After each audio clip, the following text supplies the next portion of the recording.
here. Tinfoil Hat's favorite nerd, and today we are looking at the Hot Soldiers Irontin. This is on loan to me once again from Robert D, who's really, I guess, he's like the man behind this channel.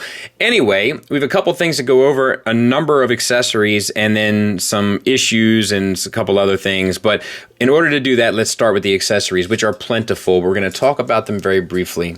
So we have this, which is like his signature kind of gun there. He also has his G1 pistols, and they can load up into the sled in the back, and he can hold them. Now, all three of these are just cast in a gray plastic, and they're out the door. This has an armature. Oh, this is an issue. So I don't think this is supposed to come out, but it does, and it comes out quite easily, at least on Robert's. So if you have this, whenever you're going to pull anything out of it, keep your thumb down on the base, so to speak, and then pull the rest out. Now, we have a hinge here and a hinge up in there, and it can collapse in a number of different ways. And let's see, I think there's even a cleaner way, maybe not. He can hold this as well, if that's your thing. So that's cool, I guess, and it has silver paint on the gun itself. This piece just sits at the back, and it also turns into sirens, which he won't need, but you know who will. And then on the back, it has these treads, and all of them pop out. Oh, good grief, that's tight. Be careful with that. And then we have silver paint and black paint there, and this is, the G1 sled. So all in all, good to go. Now let's talk about the figure. So the head is on a ball peg, and it is extremely loose. And do you know why it's loose? It's loose because it falls apart, which is a bummer. You can tell it was glued at one point, but the glue has worn off, and it pops out. Now, the reason why the glue is worn off is probably because in order to transform it, which you probably will see, I'll probably lose the head as well, you have to get this piece and those two little notches down. In order to do that, you have to kind of push it through this plastic, which causes a vibration or whatever, an impact that causes this to loosen up. The face, however, is painted beautifully with blue eyes and silver face, and that all looks good. We also have paint on the windows. It's like a purple hue, which is a weird choice, but it does look good all throughout.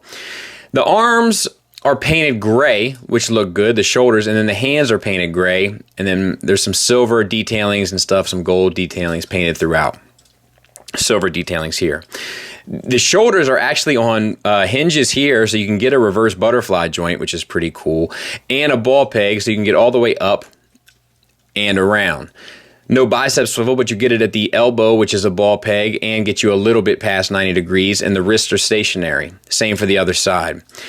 There is no real waist swivel, but you can cheat it, which I'm sure was slightly intentional, by just making sure that this piece is a little bit loose and the back plate is a little bit loose, and then you can turn it and then just sort of cover down on it, get your picture or your pose or whatever you're trying to do. So I think that ultimately is okay. Head is falling apart. For the thighs, T-jointed ball joints, you can get about there before you go putting extra stress on the plastic, and you can get forward and back to the full Monty, so that's good. Thigh swivel, knee on a single hinge that, well, actually, I guess it's a double. It's a double because of the transformation, and then you can get pretty much the full range, and then you get a toe tilt, no ankle rocker, and no real proper ankle tilt either.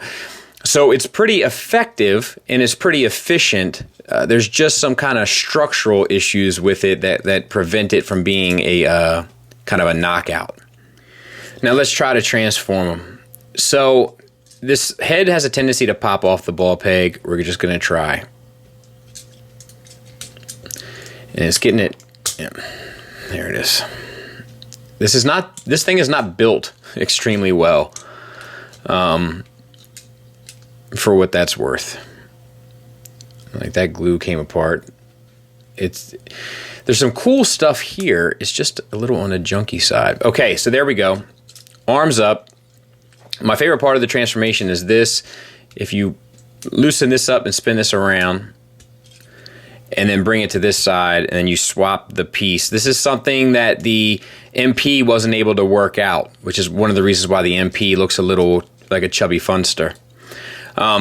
Let's do this. Rotate the arms to this side, and then to this side, and then You want to have these windows lined up, so just rotate that as needed. All right, and then the legs kind of sit down in on themselves on an accordion set of hinges. And then you bring this whole piece up. You have to have that piece up. Oh, not yet. Take the back piece, which unfortunately doesn't have the windshield on it. That is the one bummer. I'm not gonna touch on that again. I think that you guys realize that it's hard with Legends to kind of pull some of this stuff off. So it's something that I'm not, you can pull this, you gotta pull this out a bit to clear it. It's something that I'm not crazy about, but I'd rather them, I guess, do this than have these windows sitting up on his knees, I guess. I don't know. I'd have to see it though. Maybe I would like it. And you can smoosh them together, flip the feet to the inside.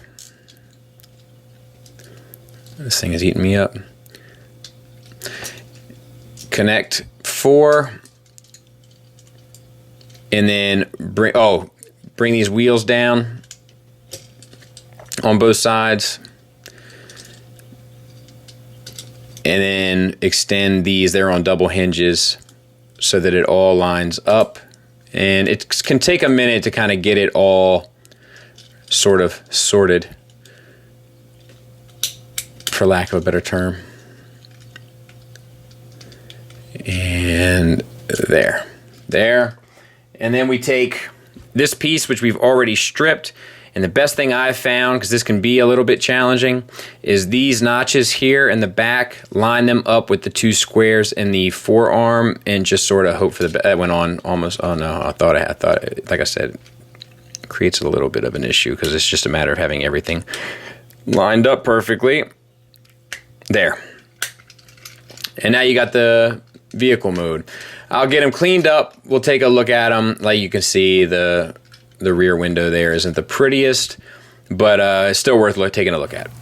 And there it is in vehicle mode.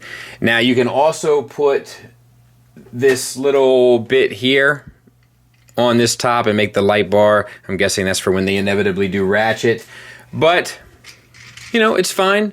You can have this piece on there, or what's the other one? You know, this one on there. Your choice. Tiger Tracks. So there he is with an Iron Factory blaster. I think it's Iron Factory. And then a Hasbro Legend. So I think he's a pretty good size. Final thoughts wise, there's just some sort of like novice things here. And I guess that's fair because the company is relatively inexperienced. At least they're a new company. They may have done something before this, but I'm not aware about it. So I'm going to act like they're brand new and give them a pass. But that is the issue. Stuff like the design of that back piece moving, then the head falling apart. Stuff like the back plate on the sled, being able to pull it all the way out when I don't think that was intentional. There's just a couple things like that that sort of, I don't know, it holds me back from really, really loving this thing. Outside of that, there's not a ton of paint, but the paint that's on it is done well. It's pretty posable, no ankle rocker, but I think that that's ultimately okay for a Legends. It would be nice if they had it for sure. But it doesn't prevent it from being fun, and it doesn't prevent it from being enjoyable going back and forth. The only real issue with this guy, going back and forth wise, is getting everything to kind of line up properly while you're trying to enjoy the process, and that can be a little bit challenging. I think for the price, it's ultimately worth it. I think that the articulation works. I think that there is enough paint here to be satisfied, and I think is relatively enjoyable. So it's a recommend for me, but it's a weak recommend. Thanks for listening. Thanks for watching. Until next time, take care.